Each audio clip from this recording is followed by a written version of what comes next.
Khadija, Seher, and Kelvin. Is my voice perfectly audible? How you people are doing today?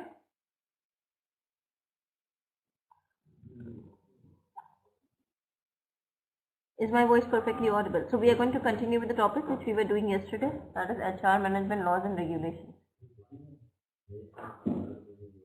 So yesterday we have covered HR management laws and regulations, determining human resource needs. Okay. Now today we are going to cover selecting the best person for the job. So let's study this one. Okay. Followed by orientation and training program. Yeah, very good evening. Okay, so let's start now. Okay, so selecting the best person for the job. This is what we are going to do today. Fine. So let me put the notes on the board and then we are going to continue with the same. Is it clear? So let me put it on the board itself. Okay. Now. Okay. Now. Selecting the best person for the job. I hope you are able to see the board properly. Prabhavati. Okay, Prabhavati, George, Kelvin, Seher, Khadija, and Sanobar. We are going to continue from what we were doing. I mean, like we have covered, we were doing what we were doing yesterday.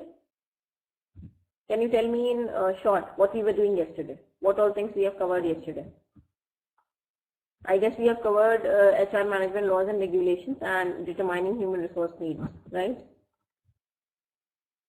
So we are going to continue from selecting the best person for the job. Okay, fine. Are there any new attendees in class today? Salim Abdul, are you there? I guess this is your first class. I've never seen you in my class before. Okay, so Salim, welcome to the class, and I would request you to be regular in class, okay, so that you can take the advantage of live class, okay, because in live class you can ask questions directly from the mentor, okay. You can also get to see the recordings of the sessions which you have missed, fine. And if in case you have any queries or you're not able to follow anything, you can just raise your hand or you can post your queries in the chat box. Is it clear, Salim? Yeah, Prabhavati, good evening. Okay, thank you so much. So, Sandeep, Rajiv, Salim, Prabha, George, Kelvin, Seher, Khadija, and Sanobar. We are going to continue from what we were doing yesterday, from where we have left. Okay, so selecting the best person for the job. Okay, I hope you are able to see the board properly. See, you know, companies spend a lot of money in recruiting a staff, right, for a particular project. First of all, they try to hunt for like employees internally itself, right? And if that purpose is not sorted out, that thing is not a success. Okay, why do they prefer to choose candidates who are already working for them for a particular project rather than getting external employees, hiring new ones? They actually look for employees in the same organization who can switch over, right, to the different department or who can take multiple job roles, right? So why do they do that? What is the reason behind it? Everyone needs to write the reason. Transfer of knowledge. No, what is the reason? In terms, see, actually company thinks in terms of economics, right? Economical, they want to be economical, they want to save money. If they are hiring new employees, they have to spend extra money on training, right? Yeah. So they don't want to do that, right? And they must not be reliable. The new employee might not be reliable, right? So that, and you know, like, so they have a kind of bonding with the old employee as well, right? So that's the reason. Okay. So when they are getting a new candidate, they have to spend a lot of money, and in addition to that, they put in a lot of efforts to, you know, select the most appropriate candidate from the pile of candidates, okay, which they think are valid for that position. Fine. So when they are putting in so much efforts and money too, they need to select the best, right? They just cannot afford to go wrong, right? Right? Rajiv, Sandeep, Salim, Prabha, George, Kevin, Seher, Khadija, and Sanobar. So having the right people on staff is crucial to the success of the organization. So if they are not hiring appropriate candidates, promising candidates, the the efforts of the organization will go in vain, and it won't be a success for them, right? Various selection devices help employers predict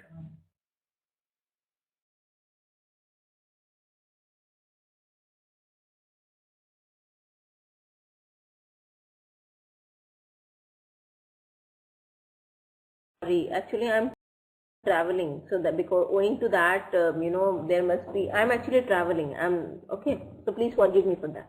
Okay, yeah, thank you so much.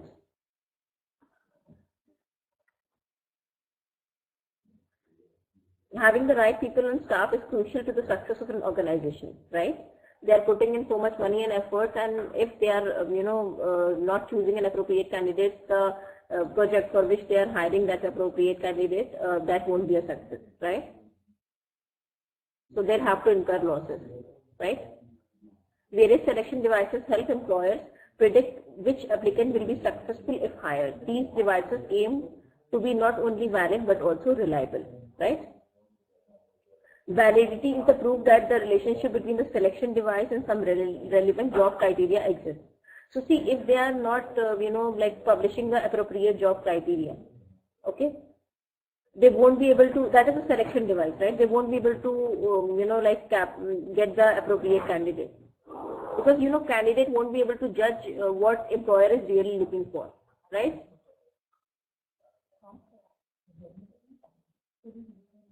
Right? Yeah, correct. Reliability is an indicator that the device measures for the same thing consistently. Okay, consistently.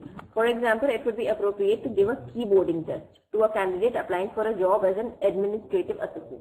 See, if they are looking for a key, if they are looking for key specific, okay, in you, if they are looking for key skills in you, they have to test you for that before hiring you, right? So if they are if they want you to work for them as a data entry operator, they need to test the skills which a data entry operator need to have, right? So whatever relevant skills are being needed, okay, they need to test the appropriate candidate. They will get a lot of information, and it will be mentioned in that information that every candidate will try to prove that they are the most promising one, right? So once they have shortlisted the appropriate candidate, it's not like whatever is being mentioned in the resume that is correct. They might not be. They might be having the same level of like qualification which the organization is looking for. They might be having skills, experience, but they might not be having skills which an organization is looking for at that point of time. So organization needs to test them for the same, right?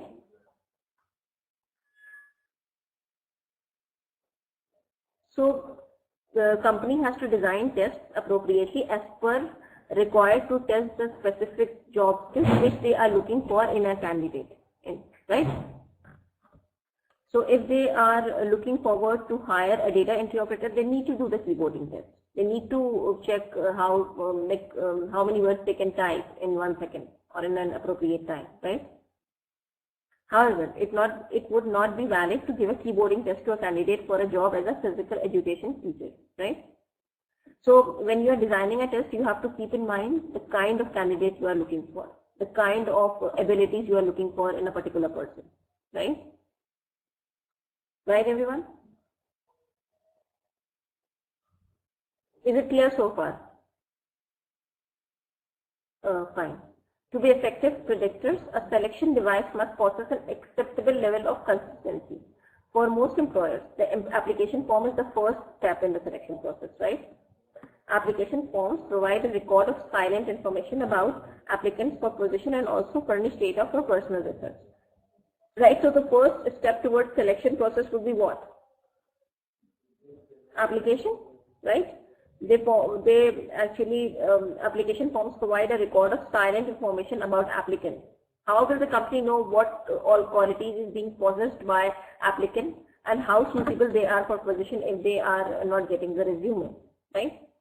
And they also need to fetch personal details about the candidate. They can get that in resume, right? And whatever, based on your CV, they ask you questions to test whether you are appropriate for job or not.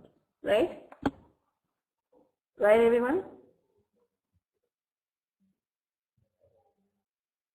Are you able to follow me? Khadija, Sandeep, Rajiv, Salim, Prabha, George, Kevin, Sehar, and Sanupur. Any questions so far? Or shall we proceed ahead to the next slide? Okay. For most employers, the application, this we have read, application forms provide a record of silent information about applicants for position. Interviewers may use responses from the application for follow-up questions during an interview. See, in order to test whether whatever information you have provided in the CV or resume is correct, they will ask you follow-up questions in an interview to test whether it's valid or not, right? Or you are just playing around with words in your CV, right?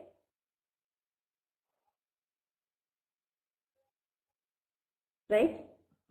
These forms range from requests for basic information such as name, addresses, and telephone numbers to comprehensive personal history profiles detailing applicants' education, job experience, skills, and accomplishments. According to Uniform Selection Guidelines of EEOC, which establish standards that employers must meet to prevent disparate or unequal treatment, any employment requirement is a test, even a job application. As a result, EEOC considerations and application forms are interrelated, and managers should make sure that their application forms do not ask questions that are irrelevant to job success.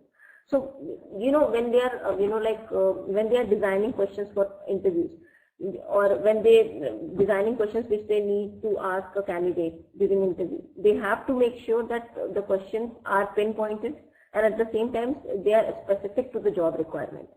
Right? Those questions should only help the employer in getting to know whether the applicant has got appropriate qualities which they are looking for in him. Right? Nothing beyond that. Fine? Or these questions may create an adverse effect on protected groups. Right? Is it clear, everyone? Now, for example, employers should not ask whether an applicant rents his or her own house, because an applicant's response may adversely affect his or her chances at the job. Minorities and women may be less likely to own a house, and home ownership is probably unrelated to job performance, right? So if the employer is, if I am a woman, like women is still treated as a second gender, especially in India, right? She is still treated as a second gender, right? Male being the dominant gender, okay?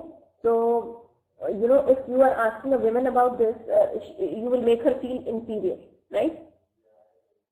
So you need not to ask that question to her, right? Is it clear, everyone?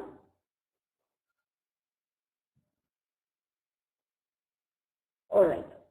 On the other hand, asking about the CPA exam for an accounting position is appropriate even only if half or female or minority applicants have taken the exam versus 9. So you can ask, see, when it comes to a particular thing like CPA exam, you can, if the woman is applying for that accounting position, she should know about CPA examination. So you can ask her about the same, right? But you cannot ask her about whether she owns a house or not.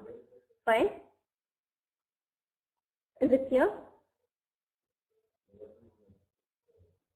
Okay. Any questions so far?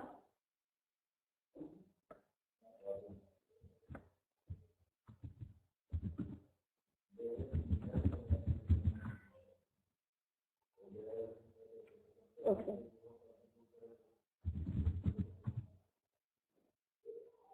All right. All right.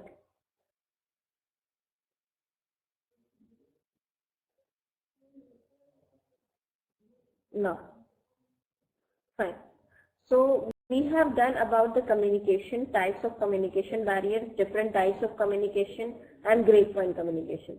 So now you have to write one essay on that. Is it clear? And you are going to get 10 minutes for the same. Is it clear? Is it clear what you have to do here? So just write it down, please. Start writing now. I hope the topic is clear to you. Sunny, Prabha, you have to write one essay, short essay on communication, types of communication, role of communication in day-to-day life, okay, for those people who are disabled, okay, who cannot speak, like dumb. How they communicate, okay? And what is grapevine communication? You have to write one essay on that. You have to associate everything. Is it clear?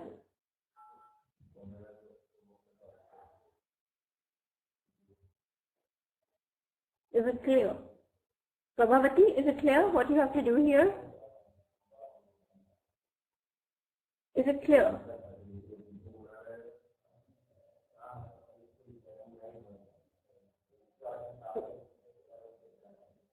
Yeah, so please write it down. I'm waiting for your answers. I'm giving you 10 to 12 minutes for the same. So please go ahead and write it, because you in the examination itself you are also going to get essay type questions. So this is to make you understand that you know how to write such kind of questions. Clear? Sunny, Sandeep, Rajiv, Salim, George, Khadija, Kelvin, Seher, and Sanover. Is it clear what you have to do? Go ahead with your work. Yeah, please do it.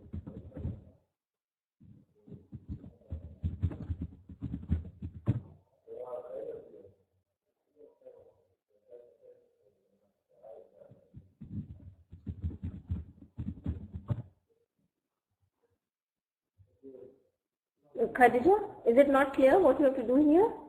Khadija? See, I'll tell you. We have learned about communication barriers, right? Right. So what you have to do, you have to write one essay on that, and you're going to get 10 minutes for the same. Okay, communication, types of communication, communication barriers, those people who are dumb, how do they communicate, and if the communication is improper, okay, then what is going to happen? Is it clear? Or should I explain it again? Please let me know if it is clear or not. Okay, great. Now, Prabha, Khadija, Sunny, Sandeep, Rajiv, Salim, George, Kelvin, Seher, and Sanover. Is it clear? What you have to do? You have to type your answer in the Word file and you have to send it to the coordinator. Okay? So you're getting 10 minutes for that. Fine? Clear? Everyone? Yeah, go ahead and start it now. And I'm going to put myself on mute for some time. I don't want to disturb you. Okay? So just focus on that. And it should be in the form of an essay, not just one paragraph long. Clear?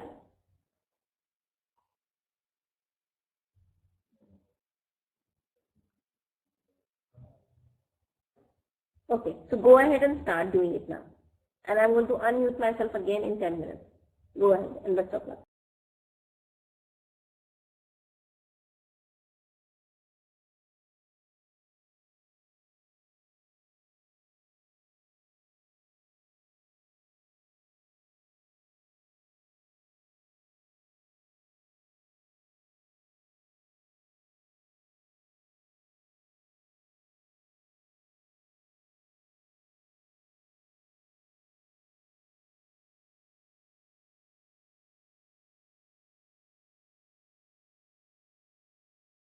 Are you there? Manju, are you there?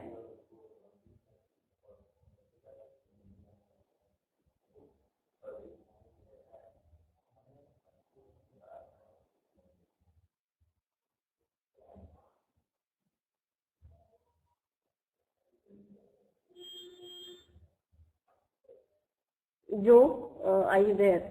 Please respond in the chat box. You join the class sometimes, but you never respond. What is the reason? For those students who join the class but never respond, they will be marked as absent. They will be counted as absent. So please don't do that. What is the use of attending the class if you are sitting mum? If you are keeping yourself mum? Please participate actively in class.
Okay.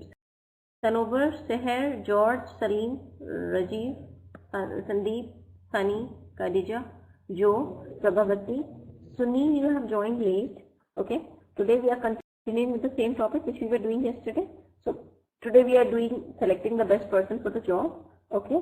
And also, actually what they are doing a small task now. We have already learned about communication, types of communication, communication barriers and grapevine communication. Okay. So I have asked them to write an essay on that in a Word file, and you need to mail it to the coordinator in 10 minutes. Clear? Is it clear, Sunil, what you have to do?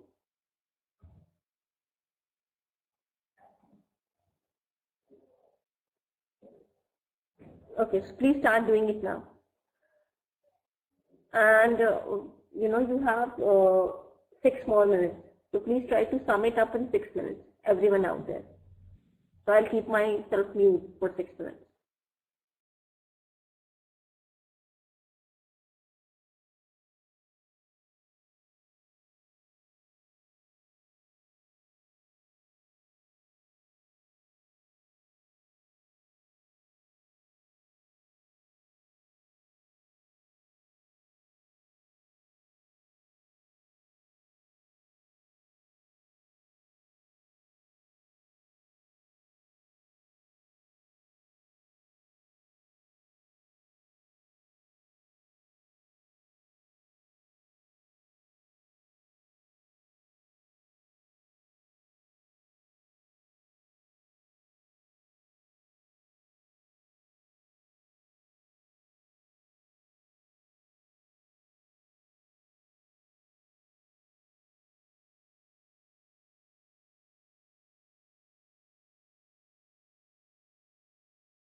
Is everyone done with the same?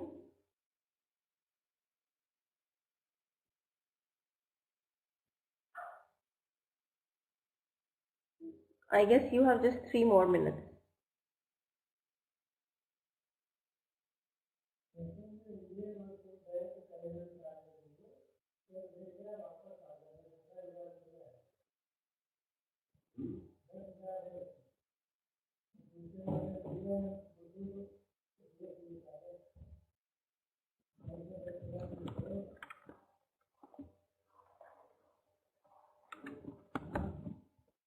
Okay, sure.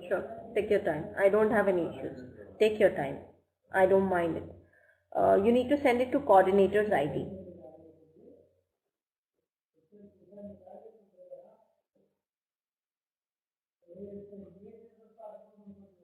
Yeah, please take your time. See, I am not in a hurry. Okay, I just want you to come up with appropriate answers. Okay, whatever you know about it, you should be able to write it down. That's it. Fine. So take your time. I don't have an issue. Even if you're taking more time and if you're coming up with appropriate answers, I shall be really very happy. Okay.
Are you done with it? Are you done with it? Are you done with it? Prabhavati, Kelvin, Sunil, Mohammed, Joe, Khadija, Rajiv, George, Tanubal. Are you done? Okay, you can send it to the coordinator. And others, you also need to send it to the coordinator as much as you have written. Fine? Now, we are going to learn about 4/5 rule of 4/5 or 80% rule of HR. Okay? Generally, a disparate impact is assumed when the proportions of protected class applicants who are actually hired is less than 80%, that is 4/5 of the proportion of the majority group applicants selected. For example, assume that employer has 100 white male applicants for an entry level job, okay, and hires one half of them, that is 50, for the selection ratio of 1:2 or 50%, okay. 50 out of 100 has been hired. The 4/5 rule does not mean that the employees must hire 4/5 of 40 protected class members, okay. Instead, the rule means that the employer's selection ratio of protected class applicants should be at least 4/5 of that of majority group. Clear?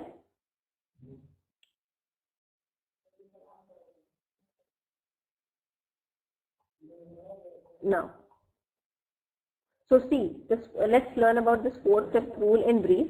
So this is also called as 4/5 rule or 80% rule. It is the simplest and most common way of estimating adverse effect. Okay. So what is this 4/5 rule?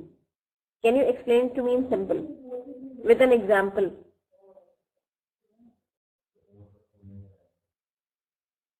Can you explain to me with an example what is a 4/5 rule as you understand it?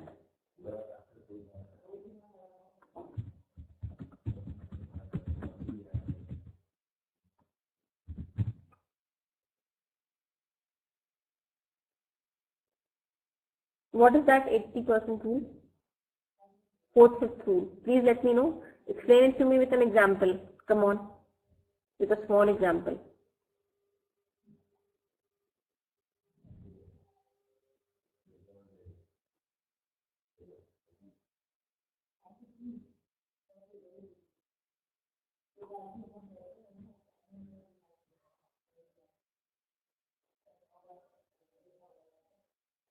Can you explain it to me?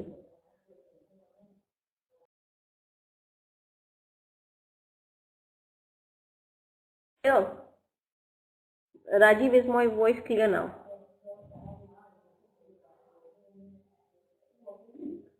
Yeah. So what do you understand by 4/5 rule? Can you explain it to me? Yes. Please write it down in the chat box.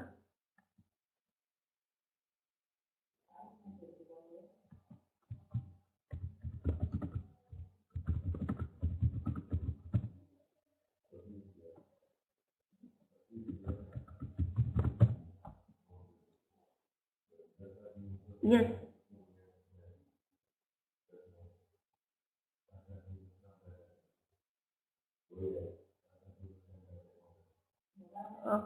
See, okay, wait. My voice is not.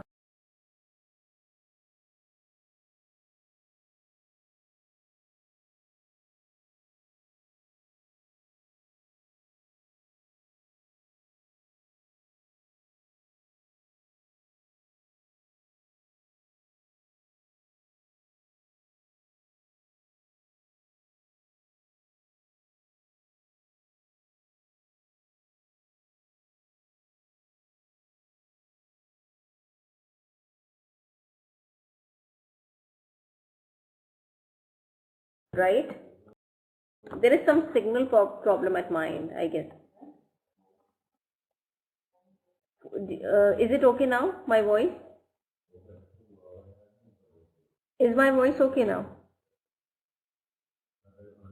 Tanobal, okay. So I have taught you about the 4/5 rule, right? So as per this rule, okay, what does it mean? It states that the employer's ratio of that employer's selection ratio of protected class applicants should be at least 4/5 of that of majority group. Okay. So if they are choosing 50 people from the majority group, it should be the protected people. Okay, the protected class should be at least 4/5 of majority group. Is it clear? Is it clear? So can you give me an example? It's very simple.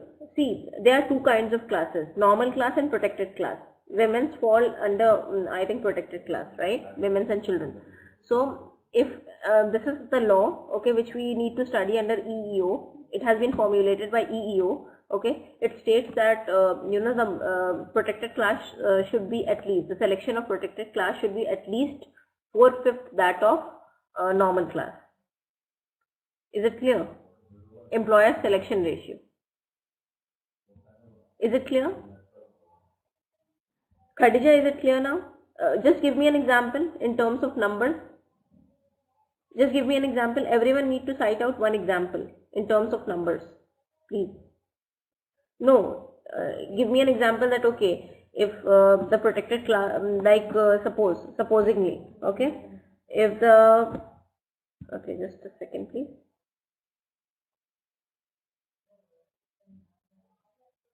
Yeah. Okay. So see, majority group. If the number of majority group, number of applicants from the majority group selected is, like 20. So, employer should at least select, 4/5 of that of majority group, right? So suppose if the company is selecting 60 candidates from the majority group, right? 60 candidates. So the people from the minority group should be at least 4/5 of that of 60, right? Is it clear?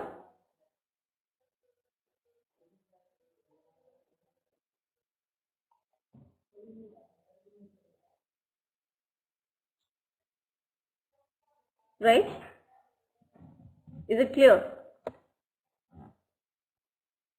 So it should be at least 4/5 of that of majority group. Fine? Okay. Now, testing is another method of selecting competent future employees. Although testing use has ebbed and flowed during the past 2 decades, recent studies reveal that more than 80% of employees use testing as a part of their selection process. Again, these tests must be valid and reliable, or serious EEO questions may be raised about the use of them. As a result, a manager needs to make sure the test measures only job-relevant dimensions of applicants. See, whatever test they give, they just want to test your job-relevant dimensions. They don't want to consider your any other dimension in terms of your personality or other thing. The test you get during interviews, the questions that is being asked from you, okay, to you during interviews, it is like, relevant as per the position for which they might be choosing you. Fine. So it should be relevant. It should, test the relevant dimension of applicant. This is very important. Is it clear? Most tests focus on specific job related aptitudes and skills, okay, as maths and motor skills. Typical types of exams include the following. So whatever test written test, whenever you go for an interview, the first thing they ask you to go for is a written test, right? And in the written test, they are only going to test the skills which are being needed while performing that job if you are being selected. Clear? Is it clear?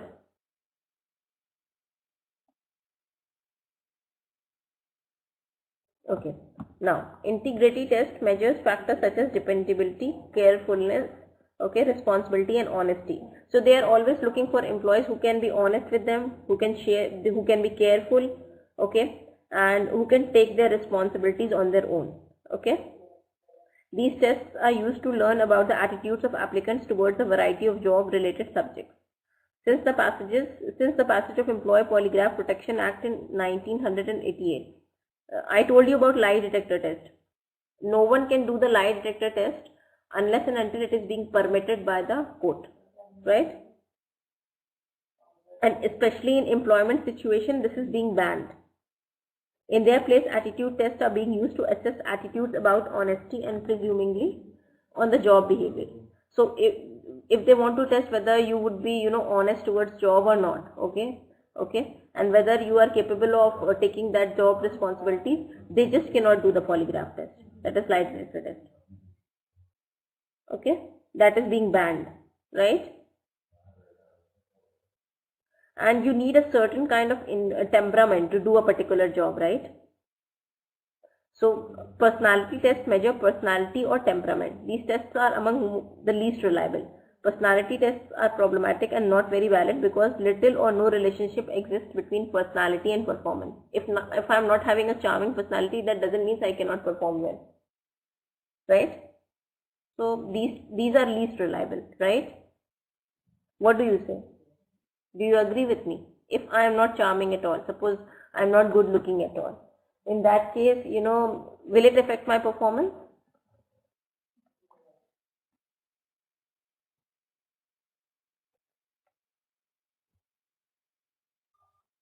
Right. Knowledge tests are more reliable than personality tests because they measure an applicant's comprehension or knowledge of a subject, right? A math test for an accountant. See, an accountant, what is the job of an accountant? He or she needs to deal with the mathematics as far as their job role is considered, right? So they are being given math test to get to know their math skills, mathematics skills, right? And a weather test for a pilot are examples, right? So the test which they are taking, which they ask you to go for, should be relevant as per the job role, right? It's not like they will ask the pilot to go for a mathematics test. What is the use? They just cannot ask the accountant to go for a weather test, right? Human relations specialists must be able to demonstrate that the test reflects the knowledge needed to perform the job. For example, a teacher hired to teach math should not be given a keyboarding test, right? Because how will you know whether she is good in mathematics or not if you are asking her to go for a keyboard test, right? Clear? Performance stimulation tests are increasing in popularity. Based on the job analysis data, they are more easily meet the requirement of job related than written tests. Performance stimulation tests are made up of actual job behavior. The best known performance stimulation test is known as work sampling, and other credible simulation processes are performed at assessment centers. An assessment is a selection technique that examines candidates' handling of stimulated job situations and evaluates. They will give you a scenario. They will make you, like work in a real job. They'll try to create the job kind of environment, okay, which you will be getting at the job, okay. And then they will ask you to, and then they will notice your behavior. They'll record your behavior, right? This is going to help them in getting to know whether you would be able to meet out with the responsibilities of that job or not if you are being selected. Fine. Is it clear? Is it clear? Sanobar, George, Rajiv, Joe, Khadija, Prabha, Mohammed, Sunil, Kelvin, Salim and Ashwin. Ashwin, you have joined very late. What is the reason? You always join late. Yesterday also you have joined when the session was about to end. What is the reason behind it? How you are going to follow what I am teaching if you are going to join so late? Just few minutes before the session. See, the session is going to get over in 3 to 4 minutes. And you have joined very, very late. Please let me know the reason. I would request you all to join at time so that you can take advantage of these classes. You are just not here for attendance purpose. You are here to inculcate knowledge, right? See, you might not be able to absorb what I am teaching. I am not expecting you to absorb 100%, okay? But at least, even if you are learning, absorbing, 10 to 15%, that would be good for you. I'll be happy. I'll consider myself as a good teacher.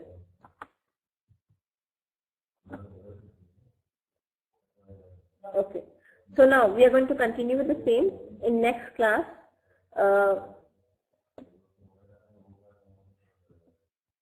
Okay, we are going to continue with the same in the next class. Okay, so please be there and please be on time. And if you are not able to attend any specific class because of personal reasons, then you can see the recording. Okay, and don't forget to fill the feedback form and whatever you feel about the class in genuine. Okay, just fill that in the feedback form.